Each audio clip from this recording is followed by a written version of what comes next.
Syam ikhwan adalah tempat yang terbaik di akhir zaman. Syam itulah yang dikatakan oleh Rasulullah sallallahu alaihi wasallam, tuba li ahli Syam fa inna malaikatur rahman basitatun ajnihatiha ala ardi Syam. Beruntung itu penduduk Syam, karena setiap para malaikat Ar-Rahman itu ketika mengepakkan sayapnya, maka mereka itu memilih kota Syam. Itu Syam. Syam yang dikatakan oleh Hudzaifah ibn Yaman, ya Rasulullah, kalau saya harus keluar dari kota Madinah, mana kota yang engkau rekomendasikan buat kami ya Rasulullah? Rasulullah kemudian mengarahkan telunjuknya mengarah ke kota Syam dan berkata, fa innallaha takaffala li bisyami wa ahlihi. Allah telah menjaminkan untukku bagaimana kebersihan tanah Syam dan bagaimana kemurnian iman orang-orang Syam. Syam yang kelak menjadi tempat turunnya Isa alaihissalam. Syam, bukan di Bali, apalagi di Bekasi, enggak. Di Syam itu.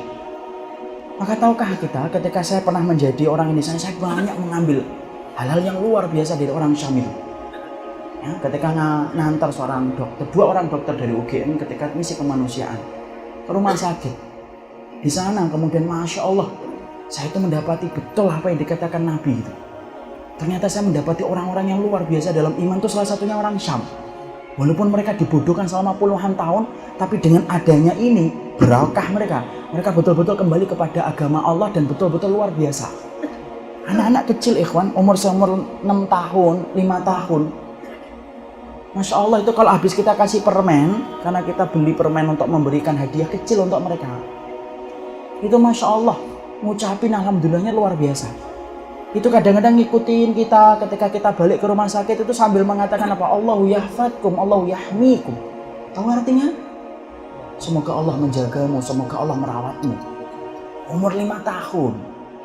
Kalau diucapkan umur 14 tahun, anak maklum. Ini 5 tahun, 6 tahun. Ucapannya sudah Allah dan Allah. Saya pernah mendapati seorang ikhwan, yaitu kemudian ada sebuah kisah, ibu-ibu datang ke rumah sakit. Di rumah sakit itu kemudian beliau itu ditensi sama dokter, gula darahnya itu sampai menembus hampir 600. Dia merasakan sini pusing kepalanya, susah dan berat. Saya sampaikan, saya penerjemah, disampaikan ke dokter. Dokternya dengan ngomong, gampang Ustadz, ini gulanya tinggi. Suruh jangan banyak makan, dikendalikan makannya. Saya kemudian cerita, saya sampaikan, saya terjemah, ala tuksiri fit ta'am. Jangan banyak makan ya Umi, wahai ibuku jangan banyak makan. Ibu itu ngeliatin saya lama dan berkata, antum datang dari mana? Dari Indonesia ya? Iya. Yang sama dokter ya? Iya. Antum berapa kali makan di sini? Sekali. Kadang-kadang kalau ada rezeki 2 kali, karena tidak pernah kita makan untuk kecukupan di sana. Sekali atau 2 kali. Kemudian ibu itu berkata, antum tahu kok makan di sini susah kok. Kok antum bisa ngomong ke saya supaya jangan banyak makan? Padahal saya cuma menerjemah. Saya mau ngomong itu loh dokternya. Tapi kan Masya Allah, masa saya nyalain dokter? Ya sudah, saya bilang sudah. Kemudian saya ngomong lagi ke dokternya. Dok, diagnosa antum salah. Ini kan kita jarang makan. Oh iya Ustaz, saya lupa. Maka kemudian dokter ini ngomong lagi, kalau gitu Ustaz kasih tahu ke beliaunya supaya kemudian jangan banyak pikiran. Saya tahu itu pasti salah lagi. Hakikatan wallahi ini, saya kemudian sampaikan apa adanya. Saya sampaikan, Bu, jangan kemudian banyak mikir. Ibu itu ngeliatin saya kembali, saya tahu nih salah.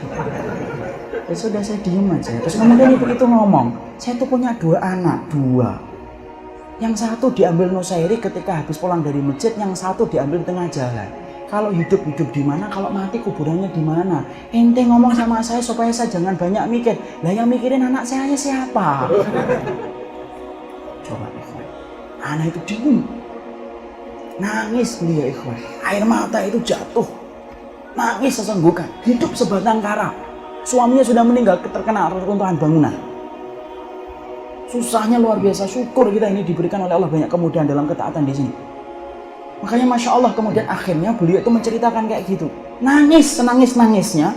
Lalu kemudian antum tahu, hal yang membuat saya takjub adalah ketika di sela-sela dia menangis, saat tangisnya itu tiba-tiba dia berucap, Hasbiyallah la ilaha illallah. Cek, berhenti, sapus air mata, hilang. Seakan-akan kemudian sebelumnya itu tidak pernah nangis yang hebat. Dengan mengatakan hasbiyallah la ilaha illallah.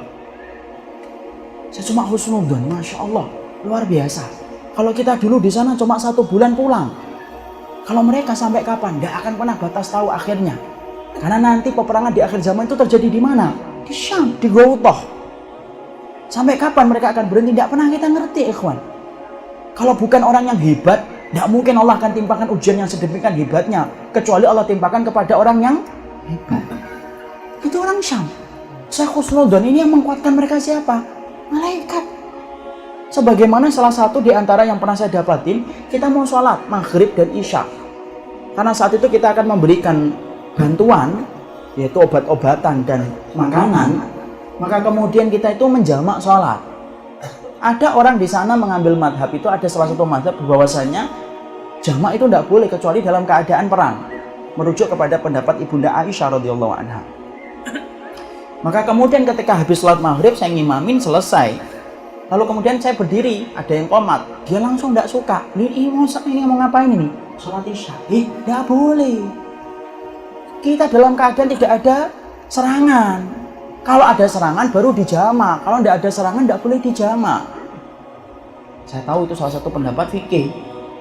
Tapi kemudian saat itu kita memang betul-betul memerlukan untuk sholat. Kita mau sholat, kemudian beliau itu narik-narik tangan saya dan tidak membiarkan saya untuk takbiratul ihram. Kemudian tarik-tarikan tangan. Saya bilang, Pak, saya mau sholat. Tidak boleh, nanti sholat isyanya.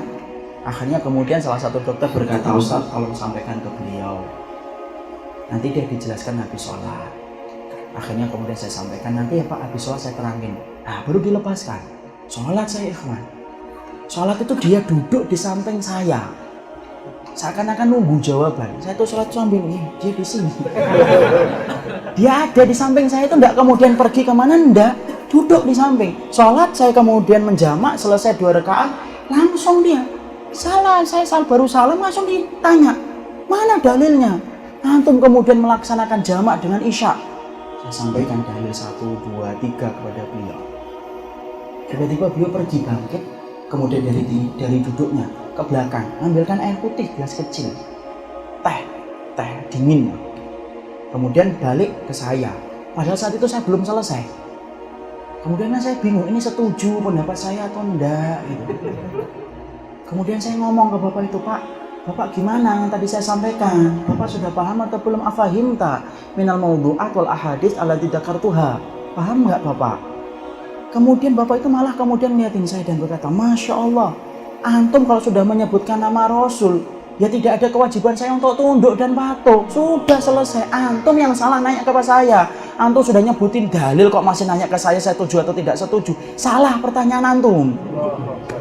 Masya Allah, ikhwan. Diem saya. Coba. Bahkan kemudian beliau ngomong, ini kalau saya punya hadiah lebih baik daripada teh dingin ini, saya kasih. Kalau anak saya ada yang belum nikah, saya nikahkan sama dia. Oh, itu kata beliaunya saya tidak ngurangin loh ya. Tapi saya tahu biasanya anaknya sudah nikah, malah berani ngomong kayak gitu. Ya anaknya 2 sudah nikah semuanya. Tapi di situ kita melihat kenapa kekuatan hebat itu. Salah satunya itu apa, ikhwan? Kalau antum melihat orang yang sholih, sabar, antum melihat orang yang sholih taat kepada Allah, husnudzon, mungkin Allah yang membantu mereka dengan Allah menurunkan para malaikat. Kita kalau kemudian melihat diri kita baru diuji sebentar saja, nggak kuat, sering jatuh, sering terperosok, baru diuji sedikit saja, kita patut untuk muhasabah di hadapan Rabb yang kita sembah. Jangan-jangan Allah belum turunkan malaikat untuk kita. Karena apa? Karena jelas kalau Allah itu mencintai antum, Allah akan turunkan malaikat kepada kita.